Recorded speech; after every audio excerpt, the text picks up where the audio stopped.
So while the drum was just breaking, and then, you know, and then bass and everything, it's everybody's doing the job. And in order for it to sound good, everybody has to feel it. So usually, when I'm working with these bands, they enjoy me because they figure like, oh, this guy's got to feel it, you know, this guy could do this. So what happens is, it flows with the rest of the band.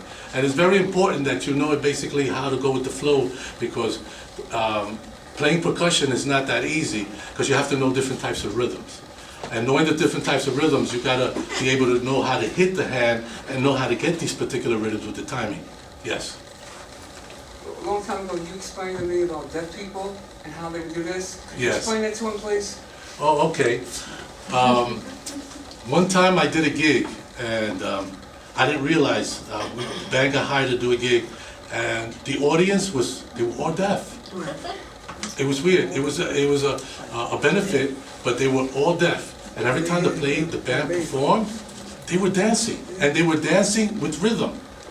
And we asked the question to the people in the crowd. You know, we asked one of the ladies that worked there, say, how could they hear? They don't hear. They said, they feel the rhythm. They feel the sound. When you guys play, they follow the beat of the drum, and they follow. They listen, they don't hear, but they can feel.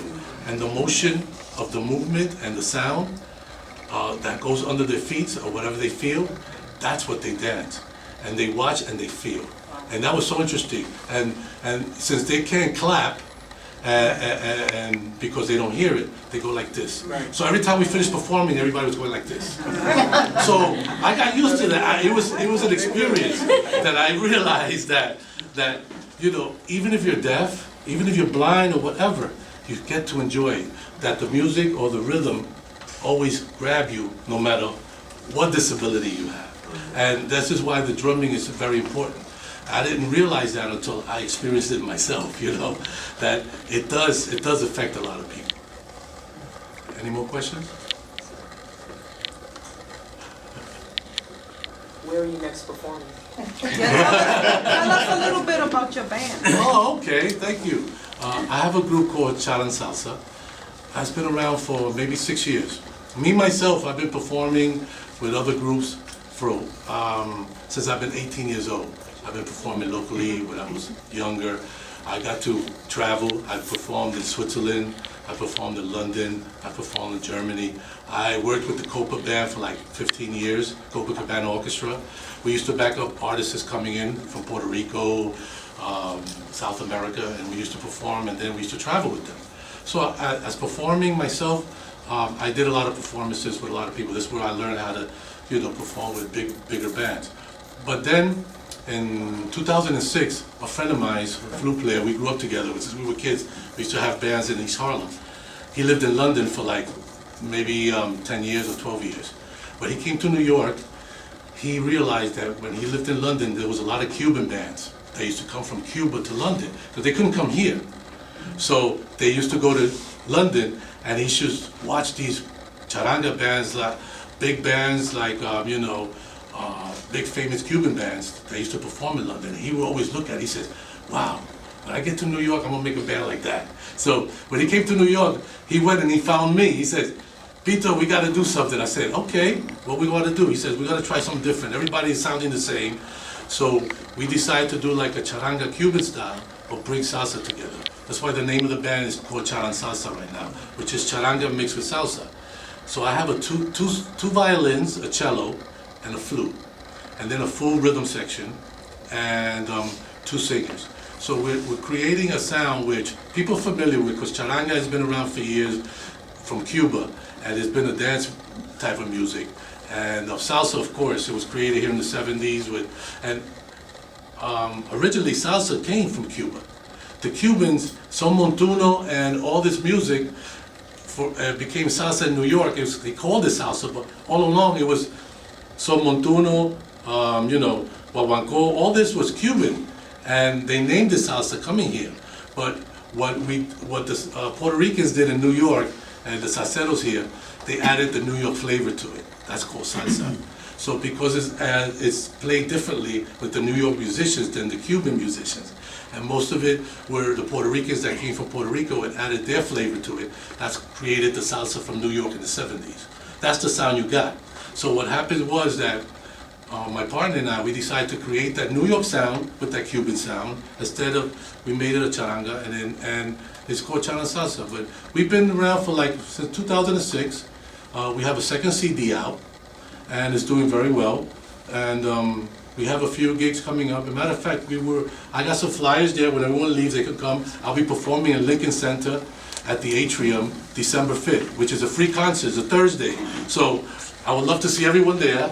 It's at Lincoln Center on December 5th at the Atrium.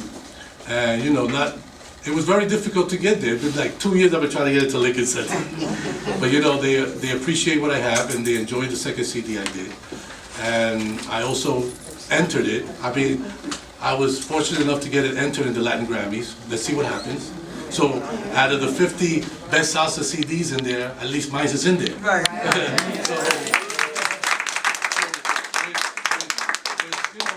mean, even if it doesn't win anything, but at least I know it's been heard. So, and that's a good thing. And that alone makes me feel good that it got to be entered. There's hundreds and thousands of CDs that they listen to every day. So out of the best 50 salsa CDs, at least I'm one of them. So that's a good sign for me. So, I'm really happy with that. But, with Charanga Salsa, we try to see if we could create more and try to do more. I mean, this business is very hard, don't get me wrong. Salsa music is, 20 years ago, 30 years ago, it was popular in New York. This generation is not too familiar with it. It's because of change of generations. Because of change of generations, of course, the music changes also. And salsa music has always been a dance music, and you have the faithful that are always there. And a lot of those faithfuls are not around as much, but we have to educate. This is why I try to keep this alive, because we got to educate this generation and let them know that live entertainment is important. And these musicians that work so hard and practice and play and learn is to let the audience enjoy it. And this generation, unfortunately, the DJs has took over. I don't want to knock any DJs if there's any here. I love you guys because you play my music on, the DJ, but we also would like to play it live as is possible. But unfortunately, DJs has controlled this particular generation. But we're trying to bring it back by bringing live entertainment, trying to get people to understand it. Good thing is that there are schools for dancing. They're teaching salsa, they're teaching mambo, they're teaching all kinds of, it's even on TV, Dancing with the Stars, you see them dancing salsa and mambo. So it's coming back. So I might have a chance that, hey, maybe I'll get busy too, That's the whole idea. But at least it's coming back. And hopefully that's what I want to continue, try to bring this back to the people and let them know that live entertainment is still very important. Give Yeah. us a taste of the Cuban versus New York salsa. Well, it's basically the same thing. What it is like with Son Montuno, it's the same tumbao like I was teaching. It was like, now with cha-cha, salsa is.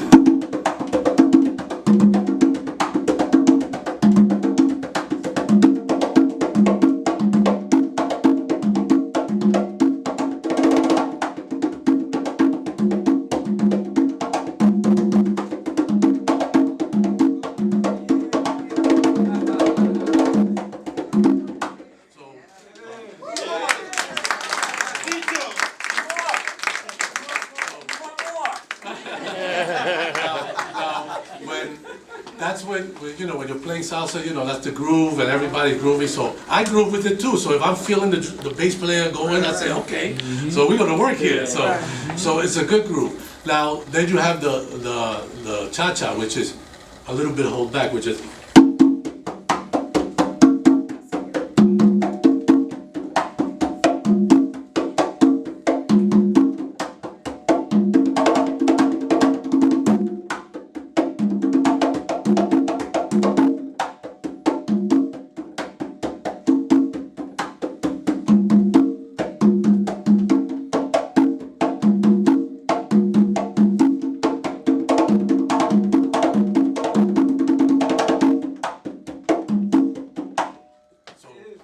do that. See, I gotta keep the tempo. It's funny because it's hard to, when I'm playing I keep my timing with my foot. See, I keep this tempo, so I won't lose. I mean, I could go, but I gotta come back. I can't go out of there. So I could do all kinds of riffs in between, but I still gotta come back to do. So I can go. So I gotta come back. So it's something that it's not like if I lose. If I don't keep the timing, then all of a sudden everybody that's around me gets lost too. Right. So if I keep the timing on 1, 2, 3, 4, the whole band's doing it. So if I'm doing a riff, so everybody boom, and I can do whatever I want as long as I come back. I can't take the bus and take the train later. I gotta make sure I come back. And the band's like, yo, where you going? Come back, So I have to make sure I keep that in time, because that's very important when you're playing live music, and when you're doing orchestration with 10, 15, even with 2 or 3 guys. It's harder to perform with 2 or 3 guys, because you can't hide. When you have a big band, you probably can hide a little bit, You mess up, then you can come back quick and nobody noticed. And now you're performing with a trio, or when I do some jazz gigs, I usually perform with 3 or 4 guys. So they, it's heard. People are watching and listening. You might not think the audience is not aware, but if the audience know music, because 99% of the audience do know music, and they hear something out of the ordinary, they will pick it up. They'll look at you in the face like, oh, what was that? And then you'll be like, uh-oh, they found out. So it does happen. Don't get me wrong, people do make mistakes. But you always got to keep the timing and keep everything happening so you can flow and let everybody enjoy themselves. So that's all part of it, because people want to enjoy it. They come to see the performer. They come to see they want to feel good about themselves when they come see a band, or when they come see it. They want to dance all night. They don't want to stand there and say, "Oh my God, I gotta hear this thing all day long." Like you are doing. So you want to hear. you want to hear. But people, they want to come to see something good. So it's not easy, but it's part of the business. So this is why you have to entertain and make sure everybody enjoy themselves. Anything else? Yes. Play something. Yeah, we want to hear. Okay. Questions Does it first. pain on your hands after playing for the choir? Well, my hands, yeah. I mean, first of all, originally the conga drums the skins were goat skin. Originally, it was goat skins that at the time it was much harder on your hands, because you had to. I used to, as a kid, take the goat skin, shave it off. They used to sell the goat skin, only the skin. So now I had to put it on the drum. So I had to soak it in a bathtub for a day, let it get soft. Then mold it on the drum and take the rim off and put it over the rim. And then let it dry for a few days. Now once the skin is dry, I had to put a snake oil on the skin so it could moist the skin. Now that was a process. And then while the skin was already ready to perform, then I had to tune it off and on and tune it, make sure that the skin was okay. Because if it had a little crack, forget it. Then you got to do the process all over again. So it was a process then. Nowadays, technology, this is all synthetic. This is